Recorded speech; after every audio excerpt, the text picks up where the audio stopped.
অজিত ভূঞা ডাঙৰীয়াক ময়ো সন্মান কৰোঁ, কিন্তু তেখেতে নোহোৱা ৰাস্তাৰ নামতে এমপি ফাণ্ড দিছে। গতিকে এই মানুহবিলাক সন্মুখত দেখিব খুব ভাল, কিন্তু যেতিয়া আপোনালোক সাংবাদিকসকলে গুৱাহাটীত গৈ পেলাই তেওঁৰ ৰাস্তাৰ কাগজকেইখন ল'ব, ৰাস্তা বিচাৰি নাপাব। সেইকাৰণে অকল তেওঁক সাক্ষী লোৱাৰ কাম আমাৰ বাকী আছিলে। তেওঁ সাক্ষী দিয়াৰ পিছতে আমি গোটেই কেছটো আদালতলৈকে প্ৰেৰণ কৰিম।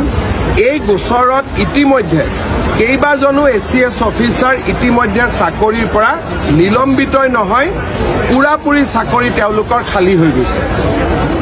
অজিত ভূঞা ডাঙৰীয়াক ময়ো সন্মান কৰোঁ, কিন্তু তেখেতে নোহোৱা ৰাস্তাৰ নামতে এমপি ফাণ্ড দিছে। গতিকে এই মানুহবিলাক সন্মুখত দেখিব খুব ভাল,